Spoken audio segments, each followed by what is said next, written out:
चलिए, अब इधर उधर की बात हो गई और उधर की बात हो गई, इधर की बात कर लेते हैं, पार्टी के संगठन की बात कर लेते हैं। संडे को आपकी बहुत बड़ी रैली होने वाली है एसआईआर को लेके। जी। कहीं ना कहीं सचिन से पूछ लेते हैं। सचिन, आपको लगता है कि जिस तरीके से पार्टी चल रही है, एक तरीके से जो मोमेंटम 2024 के बाद गिरा है, उस all is not well in the party और एक नैरेटिव मिसिंग है, नेगेटिव नैरेटिव चल रहा है। आप मोदी सरकार की बात करते हैं, पर बार बार जनता जो है जिस तरीके से नतीजे आ रहे हैं, तो संगठन में भी एक बड़े बदलाव की ज़रूरत है। कई बारी चुनाव हारे हैं, तो अभी भी सर फुटअव्वल बिहार में भी चल रहा है, काफ़ी विरोध भी झेलना पड़ा है, टिकट बिके और इस तरह के आरोप भी लगे हैं। तो कहीं ना कहीं आपको लगता है कि you have to look with ने जो अभी साहिल जी ने जो आंकड़े दिखाए, आपने जो भी सवाल पूछा, ये सारी बातें आप कह सकते हो। दूसरा पहलू भी है इसका, आप वो आंकड़ा दिखाइए ना कि भारतीय जनता पार्टी कितने राज्यों में शून्य पर है। भारतीय जनता पार्टी सत्ता में होने के बावजूद अनेक राज्यों में अपना खाता नहीं खोल पाई है, चाहे वो दक्षिण के राज्य हैं, बाकी राज्य हैं। तो ये आंकड़ा प्रस्तुत करना कि आप इतना जीते हो, ये आंकड़े you can present other way also. Point is not winning and losing point. हम 2 चुनाव जीते लगातार, 4 में जीते, 9 में जीते, अब हम 3 चुनाव हारे हैं।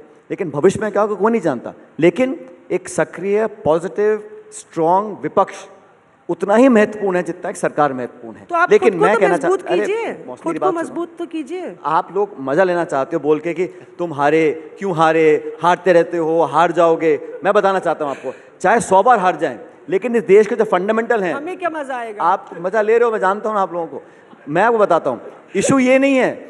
इशू ये कि हमारे आसपास में, चाहे वो पाकिस्तान है, चीन है, नेपाल है, श्रीलंका, बांग्लादेश, कहाँ पर लोकतंत्र स्वस्थ है, कौन से मुल्क का लोग उदाहरण देते हैं, भारत का देते हैं। क्यों देते हैं?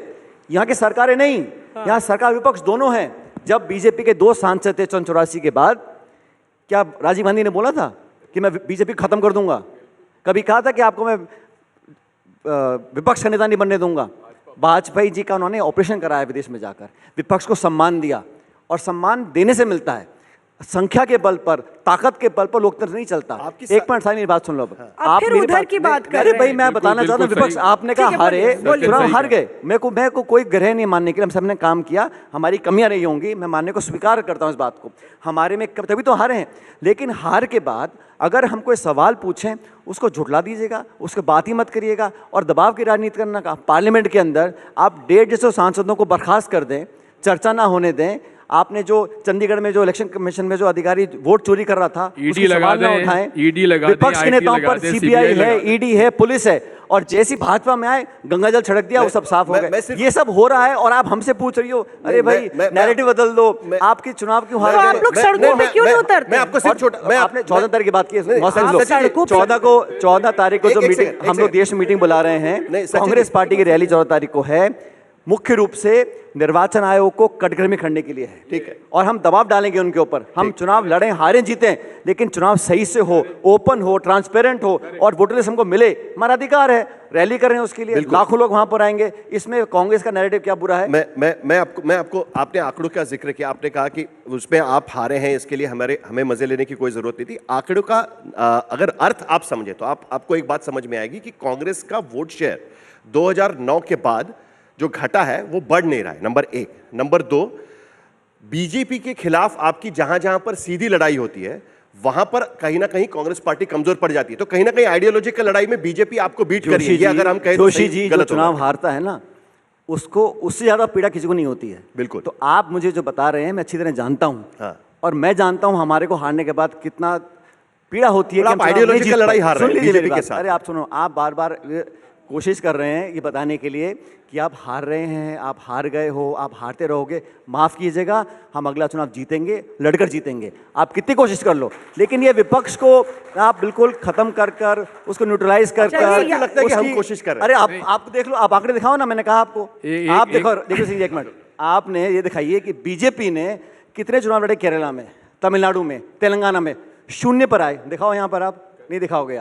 आप कांग्रेस का ये हो गया, आज भी नेहरू जी ने ये किया। अरे भाई, आपने 11 साल में क्या किया? नेहरू जी का समय निकल गया ना। आपको आज भी यूपीए सरकार में ये हुआ, मनमोहन सिंह जी ने ये किया। आपने इन 11 सालों में क्या तारे तोड़ लिए बताइए मेरे को। अच्छा, उसके आंकड़े दीजिए ना आप, कितनी गरीबी हट गई है, कितने लोग बेरोजगार घूम रहे हैं, कितना उद्योग यहाँ पे लगा नहीं है। सचिन, आपने media पूरे point- देश में प्रचार किया, यही issue पूरे है। देश एक में, मिनट उसका जवाब मांगे हम लोग तो आप बोलते हो नहीं नहीं आपका नैरेटिव ठीक नहीं है, आपका कार्यकर्ता कमजोर है, आप चुनाव हार गए हो, कुछ तो होने आपका वाला नहीं है। कार्यकर्ता स्ट्रांग है, आपका नैरेटिव बिल्कुल strong है, और बिल्कुल आपका strong आपके है। सारे मुद्दे सही है, लेकिन जनता उसको भैया, एक्सेप्ट नहीं भैया करेगी। एक मिनट भैया, एक बात सुनो। आप जरा देश के आंकड़े देख लीजिए। विचारधारा की जो बात है, संघ की विचारधारा तो केवल भाजपा रिप्रेजेंट करती है ना, इसके अलावा कोई दूसरी पार्टी है संघ की जो विचारधारा मानती हो? नहीं मानती। एंटी संघ की विचारधारा की पार्टियों का परसेंटेज आपने देखा है कभी कितना है? मेजॉरिटी इन दिस कंट्री में आज भी संघ की विचारधारा के खिलाफ जितना वोट पड़ता है उतना भाजपा को वोट नहीं पड़ता।